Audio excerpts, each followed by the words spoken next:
Best health packages up to 80% discount. Tirumala Diagnostics. Welcome to Suman TV. ప్రస్తుతం అంతా ఉన్నారు సుష్మిత మధు గారు. నమస్తే సుష్మిత. నమస్తే నవీన. నమస్తే. సుష్మిత, సాఫ్ట్వేర్ జాబ్, చాలామంది సాఫ్ట్వేర్ జాబ్ అంటే అబ్బా అది హై ప్రొఫెషనల్ జాబ్, అది వాళ్ళ శాలరీస్ కూడా చాలా బాగుంటాయి, వాళ్ళ లైఫ్ స్టైల్ కూడా చాలా బాగుంటుంది అని టాక్స్ వింటూ ఉంటాం మనం. అవును. సో అసలు వాట్ ఈస్ సాఫ్ట్వేర్ జాబ్ అంటే కొంచెం మా వ్యూవర్స్కి కొంచెం డీటెయిల్గా. యా నవీన, సాఫ్ట్వేర్ ఇండస్ట్రీలో, సాఫ్ట్వేర్ కంపెనీస్లో చాలా డిఫరెంట్ టైప్స్ ఆఫ్ జాబ్స్ ఉంటాయి. అంటే సాఫ్ట్వేర్ జాబ్ చెప్పగానే అందరు ఏమనుకుంటారు అంటే సాఫ్ట్వేర్ కోడింగే చేస్తారు కావచ్చు, ప్రోగ్రామింగే చేస్తారు కావచ్చు అని అనుకుంటారు, కానీ అది కరెక్ట్ కాదు. సాఫ్ట్వేర్ డెవలప్మెంట్ కంపెనీ లోపల వెళ్తే సాఫ్ట్వేర్ డెవలపర్స్ కూడా ఉంటారు, సాఫ్ట్వేర్ టెస్టర్స్ కూడా ఉంటారు, ఇంప్లిమెంటేషన్ చేసే వాళ్ళు కూడా ఉంటారు, ఇంకా బిఏ అంటే బిజినెస్ అనలిస్ట్ అంటారు వాళ్ళు కూడా ఉంటారు, హెచ్ఆర్స్ కూడా ఉంటారు. సో డిఫరెంట్ జాబ్స్ ఉంటాయి సాఫ్ట్వేర్ డెవలప్మెంట్ కంపెనీ లోపల. సాఫ్ట్వేర్ జాబ్ అంటే టెస్టర్స్ వీళ్ళందరూ వచ్చేస్తారు. నా సాఫ్ట్వేర్ డెవలపర్స్ ఏం చేస్తారు అంటే వాళ్ళు ఒక సిస్టమ్ని డెవలప్ చేస్తారు. ఒక ఎగ్జాంపుల్ చెప్తాను. మనం అందరం గూగుల్ పే యూస్ చేస్తాం కదా, Google pay, phone pay, Paytm, ఇవి అన్నీ యూస్ చేస్తాం. మనం ఇవి అన్నిటికీ మొబైల్ యాప్ అంటామా, మొబైల్ అప్లికేషన్ అంటాం. ఈ మొబైల్ అప్లికేషన్ని ఎవరో ఒకరు అంటే ఏదో ఒక సాఫ్ట్వేర్ కంపెనీ లేకపోతే సాఫ్ట్వేర్ డెవలపర్ టీం వాళ్ళు కోడింగ్ రాస్తూ వాళ్ళు తయారు చేశారు, డెవలప్ చేశారు. అది డెవలప్ అయిన తర్వాత ఒక సాఫ్ట్వేర్ టెస్టింగ్ టీం వాళ్ళు వచ్చి ఈ డెవలప్ అయిన సాఫ్ట్వేర్లో ఏమైనా ఇష్యూస్ ఉన్నాయా, ఏమైనా ప్రాబ్లమ్స్ ఉన్నాయా, ఏమైనా బగ్స్ ఉన్నాయా, ఇది ఫైండ్ అవుట్ చేశారు. తర్వాత ఇంప్లిమెంటేషన్ టీం వాళ్ళు వచ్చి లేకపోతే క్లౌడ్ స్పెషలిస్ట్ వాళ్ళ టీం వచ్చి ఈ సాఫ్ట్వేర్ని క్లౌడ్లో ప్లేస్ చేశారు. సో ఇవి అన్ని ఇట్లాంటి చాలా వర్క్ ఉంటుంది సాఫ్ట్వేర్ డెవలప్మెంట్ ప్రాసెస్లో. వీళ్ళ శాలరీస్ ఇవన్నీ ఎలా ఉంటాయి? శాలరీస్ డెఫినెట్లీ చాలా హై ఉంటుంది. మల్టీనేషనల్ కంపెనీస్ గురించి మనం మాట్లాడితే వాళ్ళు చాలా హై శాలరీస్ ఇస్తారు. ఎందుకంటే మల్టీనేషనల్ కంపెనీస్ పెద్ద ప్రాజెక్ట్స్ మీద వర్క్ చేస్తారు, బ్యాంకింగ్ ప్రాజెక్ట్స్ మీద వర్క్ చేస్తారు, లేకపోతే పెద్ద గవర్నమెంట్ ప్రాజెక్ట్స్ మీద కూడా వర్క్ చేస్తారు. పెద్ద ప్రాజెక్ట్ వాళ్ళకి ఎక్కువ డబ్బు వస్తుంది కాబట్టి ఆ ప్రాజెక్ట్ మీద వర్క్ చేస్తున్న వాళ్ళ ఎంప్లాయీస్కి కూడా వాళ్ళు చాలా హై శాలరీస్ ఇస్తారు. ఓకే, ఇప్పుడు సుష్మిత, సాఫ్ట్వేర్ జాబ్స్కి వెళ్ళాలనుకునే వాళ్ళకి ఎలాంటి క్వాలిఫికేషన్ ఉంటుంది, వాళ్ళు ఎలాంటి కోర్స్ చేసుకొని వెళ్తారు, వాళ్ళ బ్యాక్గ్రౌండ్ ఎలా ఉంటుంది, దాంట్లో వెళ్ళడానికి వాళ్ళకి కావాల్సిన ఫినాన్షియల్గా ఇలా ఏమన్నా ఉంటాయా? ఎస్, మల్టీనేషనల్ కంపెనీస్లో అంటే డెవలపర్స్ జాబ్ రోల్కి యూజువల్లీ కంప్యూటర్ సైన్స్ బ్యాక్గ్రౌండ్ స్టూడెంట్సే చూస్తారు. యూజువల్లీ మ్యాక్సిమం అని చెప్పొచ్చు మనం. కంప్యూటర్ సైన్స్ అంటే బీటెక్లో కంప్యూటర్ సైన్స్ చేశారు, ఎంసీఏ చేశారు, లేకపోతే బీఎస్సీ కంప్యూటర్స్ చేశారు, వాళ్ళకి ఫస్ట్ ప్రిఫరెన్స్ ఇస్తారు.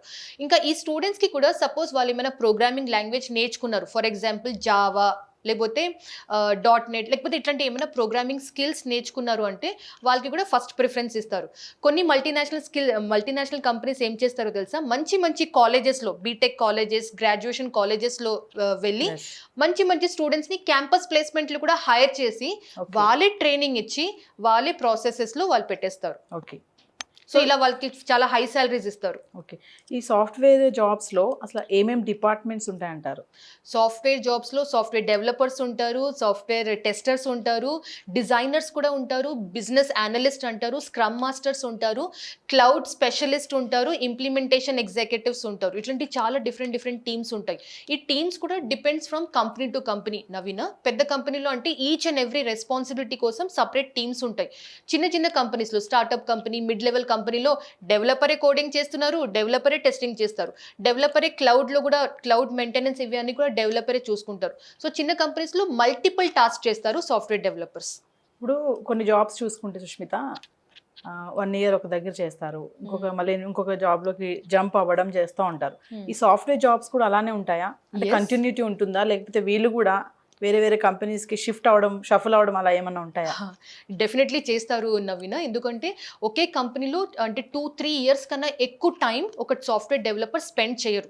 ప్రతి ఒక్కరు నా శాలరీ పెరగాలి, నా కెరియర్ గ్రో అవ్వాలి అని కోరుకుంటూనే ఉంటారు. కాబట్టి ఒక మల్టీనేషనల్ కంపెనీలో కూడా 2 years 3 years జాబ్ చేశారు అంటే ఇంకా మ్యాక్సిమం సాఫ్ట్వేర్ డెవలపర్స్ వేరే కంపెనీలో ఎక్కువ హైక్ వచ్చేట్లాగా వాళ్ళు జంప్ చేస్తూనే వెళ్తారు. ఓకే, 1 year చాలా తక్కువ. ఇంకా నేనంటే ఇప్పుడు 6 monthsలో కూడా జంప్ చేస్తున్నారు లాగా అట్లాంటి క్యాండిడేట్స్ కూడా చూశాను. కానీ 2 years 3 years ఒక కంపెనీలో ఉంటే అది మంచి కెరియర్, మంచి టైం స్పెండ్ చేస్తారు అని చెప్పొచ్చు. కంటిన్యూటీ ఉండాలి.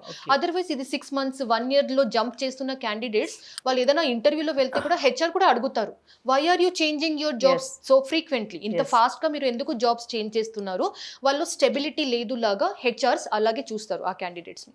ఇప్పుడు ఒక సాఫ్ట్వేర్ జాబ్కి వెళ్ళే పర్సన్ ఇంటర్వ్యూ సెషన్ ఇలా ఉంటుంది అంటే ఏం చెప్తారు? ఎలా Uh, ఉంటుంది యాక్చువల్గా yeah, సాఫ్ట్వేర్ ఇంటర్వ్యూకి ఒక వెళ్ళడం? సాఫ్ట్వేర్ డెవలపర్ జాబ్ రోల్కి ఒక క్యాండిడేట్ ఫ్రెషర్ క్యాండిడేట్ జాబ్ కోసం వెళ్తున్నారు అంటే usually 6 or 7 5 to 7 different rounds of interviews ఉండొచ్చు. ఫస్ట్ వన్ వచ్చేసి హెచ్ఆర్ ఇంట్రొడక్షన్ రౌండ్ ఉంటుంది. హెచ్ఆర్ జస్ట్ టెలిఫోనిక్ రౌండ్ అయినా తీసుకోవచ్చు, వర్చువల్ ఇంటర్వ్యూ అయినా తీసుకోవచ్చు, లేకపోతే ఫేస్ టు ఫేస్ ఇంటర్వ్యూ కూడా తీసుకోవచ్చు. సెకండ్ రౌండ్ టెక్నికల్ రౌండ్ కావచ్చు. టెక్నికల్ రౌండ్ అంటే మీకు అంటే జావా కోడింగ్ చిన్న ఒక ప్రోగ్రామ్ ఇచ్చి ఇది చేయండి, ఇది కోడ్ చేయండి అని వాళ్ళు అలా అడగచ్చు. కొన్ని కంపెనీస్లో సెకండ్ రౌండ్లో యాప్టిట్యూడ్ టెస్ట్ కూడా పెడతారు. యాప్టిట్యూడ్ టెస్ట్లో ఈ పర్సన్ ఎంత బాగా యాప్టిట్యూడ్ క్వశ్చన్స్ని సాల్వ్ చేయగలుగుతున్నారు ఇది అనలైజ్ చేయడానికి యాప్టిట్యూడ్ టెస్ట్ కూడా పెట్టచ్చు. టెక్నికల్ రౌండ్స్ 2-3 రౌండ్స్ డెఫినెట్లీ జరుగుతుంది. టీమ్ లీడ్ తోని ఒకసారి టెక్నికల్ రౌండ్, లేకపోతే ప్రాజెక్ట్ మేనేజర్ తోని ఒకసారి టెక్నికల్ రౌండ్, ఇలా 2-3 different rounds of technical rounds అయిన తర్వాత ఒక రౌండ్ క్లయింట్ తోని కూడా కావచ్చు. అంటే ఆ ప్రాజెక్ట్ క్లయింట్ ఎవరు వాళ్ళు కూడా ఈ క్యాండిడేట్ ని ఒకసారి వాళ్ళు టెస్ట్ చేస్తారు, మాట్లాడతారు, చూస్తారు if he's fit for our project or not. Last round వచ్చేసి శాలరీ నెగోసియేషన్స్ ఉంటాయి. Again salary negotiation HR manager తోనైనా కావచ్చు, ప్రాజెక్ట్ లీడ్ తోనే కూడా కావచ్చు. సో ఇలా ఒక 5 to 7 రౌండ్స్ ఆఫ్ ఇంటర్వ్యూస్ ఉంటాయి. ఫైనల్గా చెప్పండి, సాఫ్ట్వేర్ జాబ్కి వెళ్ళాల్సిన వ్యక్తి ఎంత శాలరీతో స్టార్టింగ్ అందులో వెళ్ళాలంటే ఆ ఫీల్డ్లోకి స్టార్టింగ్ శాలరీ ఎంత ఉంటుంది అంటారు? This is a very difficult question Naveena. ఎందుకంటే మల్టీనేషనల్ కంపెనీస్లో శాలరీ వేరే ఉంటుంది.